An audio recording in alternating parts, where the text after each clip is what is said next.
Bien, bonjour à tous, ça fait bien longtemps là, qu'on n'a pas fait de nouvelles vidéos. Et écoutez, en cette veille de Saint-Valentin, c'est vrai que je me faisais quelques réflexions un peu sur la difficulté pour un homme français de rencontrer une femme, on va dire, de qualité, une femme valable, on va dire, surtout quand il a passé 30 ou 30 ans, 30, 35 ans. Alors, si on fait une analyse, on va essayer juste de voir ce qui se passe, de constater, après on essaiera de comprendre pourquoi. Et ben, quand vous avez, allez, on va prendre l'exemple 35 ans, vous cherchez une compagne, ou vous avez divorcé, vous êtes séparé, et qu'est-ce que vous constatez généralement? Ben, vous dites, est-ce qu'il y a des femmes libres autour de moi? Donc premier réflexe, ben, qu'est-ce que vous faites? Vous demandez à vos amis, vous regardez dans le travail. C'est vrai que généralement, si vous êtes un peu exigeant, il n'y a pas grand monde, on va dire, en genre féminine qui est disponible. Après, qu'est-ce qu'on fait? En résumé, on sort le soir. Donc plus dans les trucs pour les genoux, pas pour les trucs d'étudiants, parce qu'en fait en France, comme vous savez, quand on a plus de 10 ans d'écart, même si on est bien conservé, les femmes ont quand même du mal à, à vous apprécier, c'est-à-dire une fille qui a 23, 24 ans, un gars qui a 35 ans déjà, c'est souvent un peu limite, sauf si c'est une superstar. Donc vous sortez dans des boîtes, on va dire, de petits quadras ou de quadras. Nous on a ça par exemple à Montpellier, le zèbre bleu, le max du cheval. Et c'est vrai quand on va là-dedans, enfin moi j'y suis allé aussi, c'est vrai que ça donne pas tellement envie pour la majorité, hein. Déjà il y a souvent 60-65% d'hommes, et puis les femmes qu'il y a, c'est pas ce qu'on peut s'imaginer. Donc autre réflexe, donc on a épuisé les deux solutions, les amis, le travail, les sorties le soir. Bon, tout ça, il se passe pas grand-chose. Donc après, on se dit Internet, pourquoi pas. Donc site de rencontres, les classiques, Mythique, eDarling, Tinder parce que c'est gratuit. Tinder, on vous mettra un petit lien en bas sur un test qu'on a fait entre un homme et une femme. Je pense qu'on a tout dit, c'est-à-dire la femme allait sweeper et matcher 10 fois plus qu'un homme. Et encore, le gars qu'on a pris était vraiment good looking, si on peut dire. Voilà, et après, vous avez un peu épuisé les solutions. Vous dites quoi? Il reste l'inopiné, vous savez ce qu'on voit dans les films. Style, on se regarde, on se sourit, la femme donne une invitation à venir, et puis du coup, on embraye quelque chose, un café, et puis pourquoi pas l'histoire de sa vie. Sauf que malheureusement, moi je vois, je compare par rapport à soit des amis qui sont plutôt pas mal, ou moi par exemple aussi. On a toujours un peu, enfin moi j'avais un peu cette impression-là, et il n'y a pas que moi, on a toujours une vue subjective de soi-même, on pense tous qu'on est très bien, donc sans parler de moi, on se dit, ben, en fait j'ai jamais de regard, j'ai quasiment jamais de sourire. Donc on se regarde dans la glace, on se dit mais qu'est-ce qu'il y a qui peut vraiment être déplaisant, voire repoussant chez moi. Donc ça vient que vous doutez de vous, vous dites je suis vraiment quelqu'un qui dégage rien ou qui est pas beau, hein, tout simplement, parce que ça passe quand même par l'attrait physique, le premier regard. Et puis c'est marrant quand vous allez dans d'autres pays, on voit toujours une petite différence. Donc c'est assez bizarre. Vous voyez, on va mettre l'actualité. En France, c'est un peu comme si vous aviez le coronavirus. Et puis ici, ou par exemple dans d'autres pays, où les femmes peut-être ont moins de chance qu'avec les hommes, c'est tout de suite un peu plus facile. Donc après, moi j'essaie d'avoir la partie analyse, je suis quelqu'un d'analytique, donc pourquoi c'est si difficile en France? Alors déjà, moi ce que je peux dire, on vous parle de Thaïlande, c'est vrai que quand je vois des couples déséquilibrés, c'est-à-dire où je me dis l'homme est pas terrible par rapport à la femme, c'est jamais ou très très rarement du côté France. Mon ex-petite amie, elle travaillait, elle était aide-soignante, donc elle voyait beaucoup de couples passer. Elle me disait c'est vrai que généralement les hommes sont mieux que les femmes. C'est un constat, c'est pas une opinion. Et c'est vrai quand on voit souvent des couples déséquilibrés, en tout cas moi pour mes goûts, mais je pense que j'aime la beauté normative. C'est-à-dire on voit le gars il est pas mal et la fille, bon, Pas plus que ça, souvent c'est quand même des couples français, on va dire, ou en tout cas européens, ça c'est clair. Donc on se dit, pourquoi ça? Vous voyez. Alors après, si on essaye de répondre à ce pourquoi ça, je pense qu'en fait dans la culture occidentale, et notamment française, parce que moi j'ai rarement vu des hommes aussi arrangés que les hommes français, puisque moi je suis de Montpellier, soirée branchée, à la plage, il y a plein de pseudo top modèles, tous les sur les plages privées, on en a 10 par plage privée, vous voyez, des gars à la FHM, la petite barbe, les cheveux super nickel, ils vont à la muscu, les pecs sont carrés, le dernier jean à la mode, les pompes, il n'y a aucune faute de goût, et pourtant ces gars-là, ils croulent pas sous les regards. Il y a une superstar en Thaïlande, on en parlera tout à l'heure, je disais à ma femme là, qui s'appelle Naded, on vous fera une petite incursion. On se demande même, elle me dit ouais, si un gars comme ça il sortait en France, ça serait une émeute. Je lui dis c'est même pas sûr, peut-être qu'on dirait ouais, bon il est pas mal quoi, enfin les femmes, hein. Mais bon rien non plus. Voilà. Moi je me rappelle même d'une soirée, même les stars peut-être on dirait ça fait peut-être même plus recette, c'était à la Voile Bleue, il y avait Tony Parker, qui est pas trop mal, c'est pas un canon de beauté, mais c'est quand même aussi Tony Parker. Je vois les femmes, elles n'étaient pas non plus subjuguées par Tony Parker. Donc ce qui est aussi rigolo, c'est que ces mêmes femmes, souvent on les voit avec des gars qui ressemblent à rien après, et qui savent pas dire 10 mots de français, donc c'est vrai qu'on a souvent un peu avec des gens d'Afrique du Nord d'ailleurs, c'est ces gars-là qui ont les plus belles femmes d'ailleurs, généralement à Montpellier, donc on se dit mes goûts ont un peu changé, et en tout cas la beauté normative et le stéréotype bachelor, c'est très très loin de faire recette, en tout cas à Montpellier, ça c'est sûr. Et puis se passe aussi que c'est vrai qu'avec la libération sexuelle de la femme, je pense que les femmes, en tout cas pour avoir des relations sexuelles avec un bel homme, n'ont pas besoin de... Enfin, c'est très facile. Preuve en est, moi je vous invite, parce que j'aime bien étayer ce que je raconte, faites un profil fictif d'une femme de 50 ans, par exemple, sur Wild, l'ancien net-échangisme, par exemple, qui sont des sites libertins. Vous verrez que cette femme, si vous la mettez un peu en tenue affriolante, tous les soirs, elle peut, on va dire, avoir un gars good looking dans son lit de 30, 35 ans, bien fait, etc. Alors on ne dit pas que ce gars-là va en faire sa petite amie, puisque là, ça serait un peu déséquilibré, il acceptera peut-être pas ça en public, mais en tout cas pour, on va dire, comme on dit vulgairement, une partie de jambes en l'air, il n'y a aucun souci, elles peuvent avoir ce qu'elles veulent. Donc c'est vrai que si la femme, elle a son indépendance financière, des amis, donc une vie sociale remplie, elle est même moyenne, sexuellement elle peut avoir entre guillemets l'équivalent d'un canon tous les soirs dans son lit quand elle veut, et quand elle ressent le besoin, excusez-moi. C'est vrai qu'on se dit, on comprend un peu aussi la situation, c'est-à-dire entre celles qui ne veulent pas avoir un boyfriend attitré, si on peut dire, et voilà, et celles qui sont pratiquement toutes tristes, parce que c'est vrai que moi, autour de moi, ça fait quand même 15 ans plus de 15 ans que j'étais à Montpellier, j'ai rarement vu des femmes de 30 ans bien sous tout rapport, c'est-à-dire pas folle dingue, un minimum joli, stables, qui sont, on va dire, célibataires.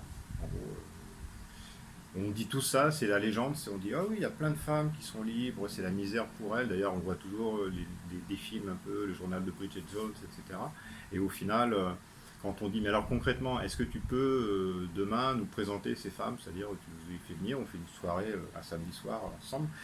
Donc elles ont entre 30 et 35 ans, bien sous tout rapport, célibataires, jolies, sympathiques, etc. Il n'y a jamais rien à présenter. Donc peut-être une légende, mais en tout cas concrètement pas plus. Voilà, je vais essayer de donner un peu la parole à Syria pour qu'elle nous dise un peu aussi le côté thaïlandais. Alors il n'y a pas que la Thaïlande, pour moi, si vous voulez, il y a plusieurs pays où c'est un peu plus porteur. C'est des pays où peut-être les femmes ont moins de chance avec les hommes, donc ça peut être les pays un peu africains, les pays asiatiques, les pays aussi, pays de l'Est, les gens qui sont allés dans les pays de l'Est, ils ont vu qu'il y avait des belles femmes et des gars qui sont beaucoup moins arrangés aussi qu'en France. Donc il n'y a pas la parité, si on peut dire, sur la beauté, et malgré tout, c'est ça qui fait un peu le point de départ, même si c'est pas que, il n'y a pas que ça qui compte. Voilà, donc Ben, Cyrielle peut s'asseoir, il est à côté pour voir. Entrer un peu dans le champ de la caméra. Hello. Voilà. Donc toi, tu as vécu, Bonjour à tous. voilà, Je vécu m'appelle en Cyria. France, Oui. ouais, donc c'est ma femme. Tu as vécu en France pendant 3 ou 4 ans, C'est ça. plus, enfin 3 ans et demi. Et bon, est-ce que tu peux, par exemple, déjà voir la différence entre les hommes thaïlandais et les hommes français? Les attentions que tu avais, par exemple en Thaïlande, est-ce que pour toi c'était facile de trouver un homme bien? Et par exemple, est-ce qu'en France tu as le même sentiment que ça? Euh, En France, non, en Thaïlande avant, non. Oui, en Thaïlande tu m'as avant, dit, ouais. je suis infirmière à Bangkok. Et Bangkok, le capitale, oui. Et c'est très moderne, city. Donc, moi, c'est comme tu travailles et si même tu sortis dehors, boîte de nuit, fait du shopping à centre commercial, si jamais les hommes qui viennent à moi pour demander le numéro de téléphone m'a intéressé parce que il n'y a pas beaucoup d'hommes et le somme c'est pas football en foot aussi. Ok. C'est pas beaucoup d'hommes par rapport à la femme. Oui. Ouais, alors ce que tu veux dire, ouais, c'est qu'il y a moins Ouais. d'hommes que de femmes aussi ici, Ouais. et que les femmes, peut-être qu'il y a une plus grande compétition entre les femmes. C'est ça. Et Par exemple, sans être chauviniste, chauvin, ça veut dire la patrie, sans vouloir dire ok, la Thaïlande c'est le mieux. Entre, excusez-moi, on bouge la table tout le temps, donc ça fait des secousses. Entre la, c'est pas le tremblement de terre, hein, c'est pas encore. C'est entre les femmes thaïlandaises, par exemple, et les femmes françaises. Qu'est-ce que tu penses? Quelles sont les plus belles d'après toi, sans dire, en essayant d'être impartial? le somme Non, français. entre les femmes françaises et les femmes thaïlandaises. C'est différent de la tête là. Mais pour moi, j'aime bien la femme asiatique de le nez, le visage comme ça. Parce que je vois la femme en France, à Montpellier, elle est comme un peu sociale, non? Parce que c'est gros nez. Désolé, mais oui, mais parfois il y a quelqu'un qui est beau quand même. Mais. Ouais, en traduit, c'est vrai que c'est en traduction, c'est vrai que c'est elle me dit souvent les filles elles ont des grands nez, voire des petites lèvres. Alors on va dire tout ça, ça correspond pas trop au canon de beauté actuel. Et voilà, après chacun ses goûts, bien entendu. Mais c'est vrai que généralement des lèvres charnues et un petit nez, c'est plus sexy qu'un grand nez et des lèvres pincées. Voilà. Voilà. Et donc pour résumer, par exemple, toi quand tu sortais à Montpellier. Ouais. Quand tu sortais à Montpellier, qu'est-ce qui se passait avec une amie à toi qui est mignonne aussi d'ailleurs? Oui, à Montpellier, je suis tout content avec les hommes. Elle me fait comme ça quand on sortit dehors. C'est que les filles asiatiques on intéressait pas les hommes français et ils sont très très beaux pour nous. Hein. Il a la peau blanche et le body. Le corps. Le corps. Oui, le corps. Et c'est look smart, you know. And beau. Ça, c'est différent de Vous avez compris, hein, les gars. Donc ici, c'est le paradis. Je pense, moi qui ai fait beaucoup de pays, je pense que la Thaïlande, c'est même plus porteur que les pays de l'Est. C'est un peu le paradis pour les hommes. Mais encore une fois, écarter la notion d'argent, ok, ça existe. Il y en a qui le font que pour l'argent. Mais vous voyez, nous, on est sortis au marché de nuit il y a 3 jours. C'est vrai qu'il y avait des jeunes, elles appellent ça des faringues, des jeunes étrangers. Et je voyais les regards de quelques filles sur eux. Alors on se dit, ces gars-là, ils étaient pas mal. En France, il n'y aurait aucun regard sur eux. C'est des gens, on va dire, qui sont ni beaux ni laids. Mais là, déjà, hein, ils ont déjà leur petit succès. Voilà. Pour en revenir, je voulais montrer un peu, donc on fera une petite incursion sur leur superstar thaïlandaise, qui moi je trouve, j'ai aucune tendance gay, je trouve que c'est un très très bel homme, Très très beau garçon. Et c'est vrai que Célia, elle me disait, je reprends ce que je disais tout à l'heure, s'il sortait à Montpellier, les femmes seraient Non, c'est pas vrai. comme ça le soir. On va le montrer, vous nous direz ce que vous en pensez. Mais moi, je prends le pari que ce gars-là, il sort en soirée à Montpellier à la Voile Bleue, vous voyez, je refais de la publicité. C'est... Je sais pas si on verrait beaucoup de regards sur lui. Parce que il y en a beaucoup déjà, et puis on a aussi l'impression que les gens, ça correspond aussi à pas mal de choses en France, sur d'autres points, les gens sont blasés de tout.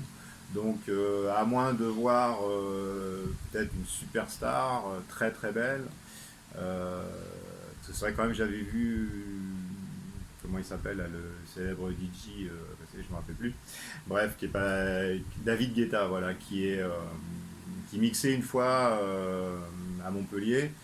On ne peut pas dire que ce soit non plus un canon de beauté. C'est vrai que là, alors même des jeunes femmes, jeunes filles, jeunes femmes de 20 ans, elles étaient en transe sur lui parce que bon voilà, il est DJ, il est successful, etc. Donc ça fait plus recette que la beauté. Donc on va mettre le Nadège, on verra, vous me direz. Ouais, c'est lui, mais peut-être on fera une incursion sur la vidéo, on verra. Ouais, on voit pas, on voit pas. Oui, il est beau, ouais. Ouais, bah, et comme ça en Thaïlande, il n'y en a jamais. Voilà, en tout cas. Ouais. Donc voilà, donc c'était juste une petite aparté aussi pour dire que si les femmes françaises, elles étaient, parce que je pense qu'en fait les gens ne se déplacent pas à l'étranger par ignorance, ils disent ça coûte cher, c'est que pour l'argent bien entendu, c'est-à-dire par exemple Syria, elle ne peut pas m'aimer, forcément c'est que pour mon argent. Aujourd'hui, par exemple, elle gagne plus que moi. Ouais. Je dirais pas combien elle gagne, mais elle gagne bien sa vie. Donc je s'en fous pour l'argent parce que je veux l'amour. Ouais, mais les gens ne veulent pas croire. Moi, je suis français, je suis avec une Thaïlandaise, forcément, c'est une prostituée. Enfin, une pseudo-prostituée, puisque en fait, ça veut dire elle ne peut m'aimer que pour l'argent. Voilà. Donc, non, c'est pas vrai. Ça existe parce que, effectivement, il y a des différences parfois où le gars il a 65 ans, il est gros, il n'y a rien pour lui, on va dire. Donc il va prendre un top modèle de 23 ans. Donc là, tout le monde rigole. C'est d'ailleurs ce que vous montre tous les jours, tous les médias vous montrent ça à la télé. Le pauvre Gus qui a été chercher une Russe, une Thaïlandaise, une Africaine, et tout le monde rigole derrière sa télé. On montre jamais des couples un peu plus équilibrés.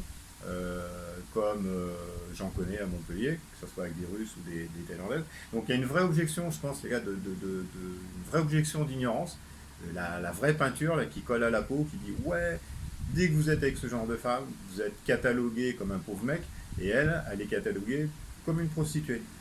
Alors, pour étayer, pour l'exemple, si les femmes françaises étaient, ou les femmes occidentales, c'était la panacée. Pourquoi tous les gens qui sont ici, donc tous les Français et tous les Occidentaux, c'est marrant, ils sont tous avec des Thaïlandaises. Et des gens qui ont de l'argent, c'est-à-dire que c'est pas parce qu'ils ne peuvent pas entretenir une femme ou une femme française. Donc comment ça se fait, par exemple, que ces hommes-là, si, à comparer entre une Thaïlandaise et une Française, ils n'iraient pas, on va dire ici, on ne va pas développer sur la Thaïlande, moi je trouve qu'on a une meilleure vie ici qu'en France. Pourquoi ces gens-là ne reviennent pas en France, se chercher une femme française, pour habiter ce beau pays qu'est la Thaïlande, et pourquoi ils choisissent une locale, avec les inconvénients qu'il y a, c'est-à-dire que c'est vrai qu'on ne parle pas la langue, c'est pas super fluide parfois, on a des différences aussi culturelles qui sont parfois embêtantes, qui sont parfois enrichissantes, mais parfois aussi embêtantes. Donc pourquoi ces gens-là se disent pas, ok, j'ai trouvé mon point d'ancrage, j'habite en Thaïlande, je vais revenir chercher la Rolls-Royce des femmes, la femme française, et habiter dans ce beau pays. Tous.